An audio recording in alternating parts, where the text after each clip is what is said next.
Hi guys, welcome back. It's time for the finale or the end of our story, The Call of the Wilds. I hope you're ready.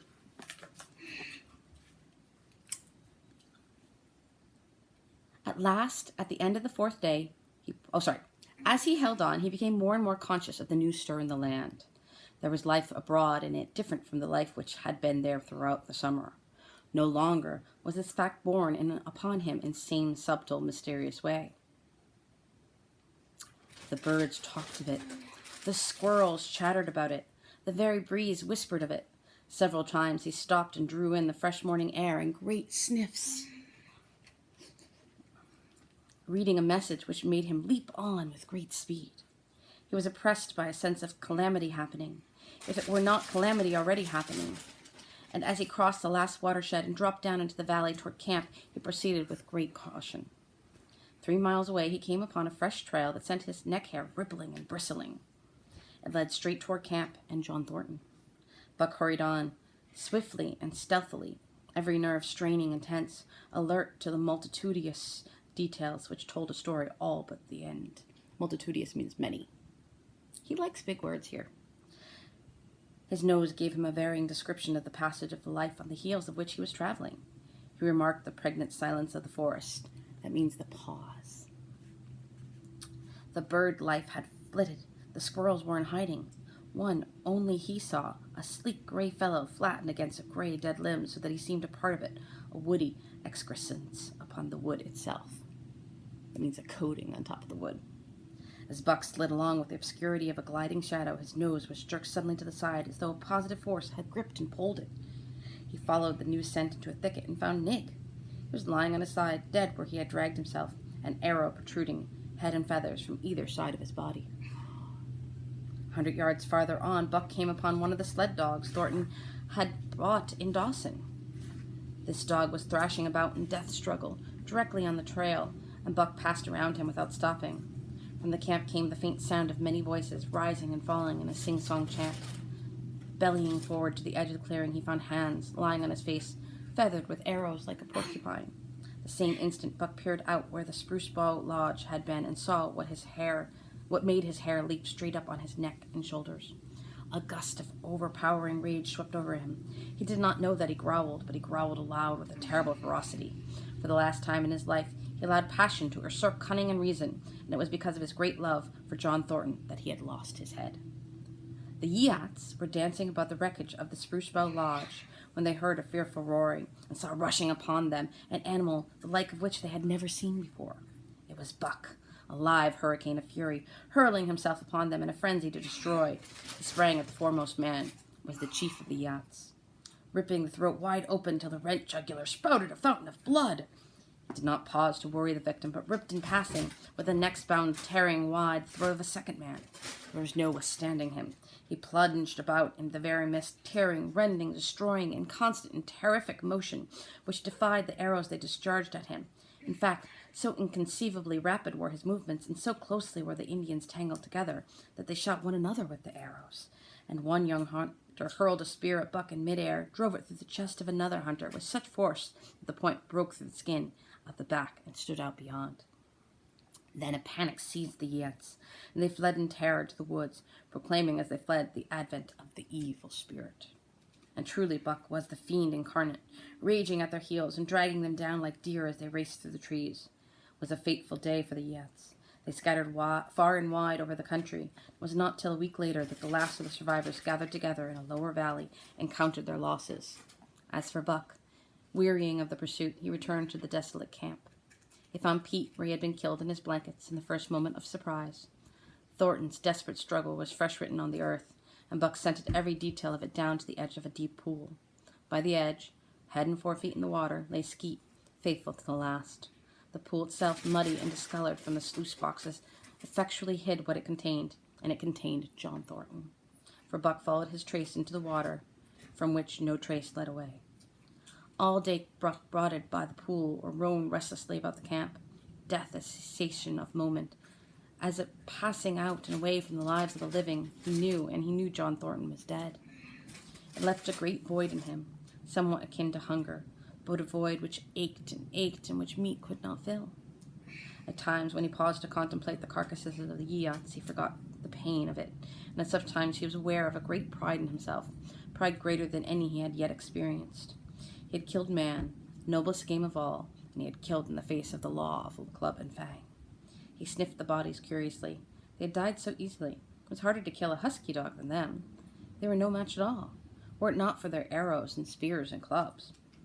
Thenceforward, he would be unafraid of them except when they bore in their hands their arrows, spears, and clubs. Night came on, and a full moon rose high over the trees into the sky, lightening the land till it lay bathed in ghostly day. And when the coming of the night, brooding and mourning by the pool, Buck became alive to a stirring of a new life in the forest, other than that which the Yeats had made. He stood up, listening and scenting. From far away drifted a faint, sharp yelp, followed by a chorus of similar sharp yelps. As the moment passed, the great yelps grew closer and louder. Again Buck knew them as things heard in that other world which persisted in his memory. He walked to the center of the open space and listened. It was the call, the many-noted call, sounding more luringly and compellingly than ever before, and as never before he was ready to obey. John Thornton was dead. The last tie was broken. Man and the claims of man no longer bound him. Hunting their living meat as the Yeats were hunting it on the flanks of the migrating moose, the wolf pack had alas crossed over to the land of streams and timber and invaded Buck's valley. Into the clearing, when the moonlight streamed, they poured in a silvery flood, and in the center of the clearing stood Buck, motionless as a statue, waiting their coming. They were awed, so still and large he stood. A moment's pause fell, till the boldest one leaped straight for him. Like a flash, Buck struck, breaking the neck. Then he stood without movement, as before, the stricken wolf rolling in agony behind him. 3 others tried it in sharp succession, and one after the other they drew back, streaming blood from slashed throats or shoulders. This was sufficient to fling the whole pack forward, pell-mell, crowded together, blocked and confused by its eagerness to pull down the prey. Buck's marvelous quickness and agility stood him in a good stead. Pivoting on his hind legs and snapping and gashing, he was everywhere at once, presenting a front which was apparently unbroken. So swiftly did he whirl and guard from side to side. But to prevent them from getting behind him, he was forced back, down past the pool into the creek bed, till he brought up against a high gravel bank. He worked along to the right edge in the bank which the men had made in the course of mining, and at this angle he came to bay, protected on 3 sides and with nothing to do but face the front. And so well did he face it that at the end of half an hour the wolves drew back discomfited. The tongues of all were out and lolling, the white fangs showing cruelly white in the moonlight. Some were lying down with heads raised and ears pricked forward. Others stood on their feet watching him, and still others were lapping water from the pool. One wolf, long and lean and gray, advanced cautiously in a friendly manner, and Buck recognized the wild brother with whom he had run for a night and a day. He was whining softly, and as Buck whined, they touched noses. And then an old wolf, gaunt and battle-scarred, came forward. Buck writhed his lips into the preliminary of a snarl, but sniffed noses with him, whereupon the old wolf sat down, pointed nose at the moon, and broke out the long wolf howl. The other sat down and howled, and now the call came to Buck in unmistakable accents. He, too, sat down and howled. This over, he came out of his angle, and the pack crowded around him, sniffing in half-friendly, half-savage manner. The leaders lifted the yelp of the pack and sprang away into the woods. The wolves swung in behind, yelping in chorus, and Buck ran with them, side by side, with the wild brother, yelping as he ran. And here may well end the story of Buck.